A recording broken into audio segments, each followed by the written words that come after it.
நமோ வெங்கடேஷாய. கோயமுத்தூர் குடிஷியா திருப்பதி வெங்கடாஜலபதி நகர்ல எம்பெருமான் கோவில் கொண்டு பக்தர்களுக்காக தானே வந்தருளக்கூடியதான திருவேங்கடமுடையான் இன்றைய தினம் முதல் முறையாக பக்தர்களுடைய பிரார்த்தனைக்கு இணங்க விசேஷமாக நவநீதம் பாதத்திலிருந்து மகுடம் வரையும் வெண்ணையினால அலங்காரம் பண்ணிட்டு காட்சி கொடுக்கிறார். இதான் முதல் முறை. இனி லட்சங்கோடி வெண்ணக்காப்பு சாத்திப்பார் திருமேனியில அடிக்கடி வாரம். ஆக எம்பெருமான் எப்படி தன் திருமேனியில வெண்ணைய விழாமல் இருக்கமா தாங்கி பிடிச்சுட்டு இருக்காரோ, நம்மளையும் இந்த சம்சார சாகரத்துல விழாமல் எம்பெருமான் 4 கரம் கொண்டு நம்மளை அழகா ஒரு அம்மா போல பிடிச்சுண்டு நம்மளை அரியணையில அமர்த்தி அழகு பார்க்கக்கூடியதான திருவேங்கடமுடையான் பிரத்யட்சமாய் எழுந்தொழி காட்சி கொடுக்கிறார்.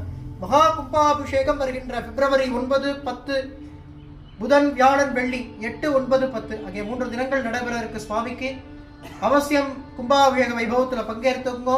சாட்சாத் குருவாயூர்ல பெருமாளை தரிசனம் பண்ணா அந்த ஸ்ரீ கிருஷ்ணன் சிண்டு போல இருக்கக்கூடிய கிருஷ்ணன் 9 அடி உயரத்துல எழுந்தருள் இருந்தா எப்படி இருப்பாரோ அப்படி சேவை சாதிக்கிறார். நமோ வெங்கடேஷாய. வாங்கோ சேவிக்கலாம் ஸ்ரீகிருஷ்ணனை. நமோ நாராயண.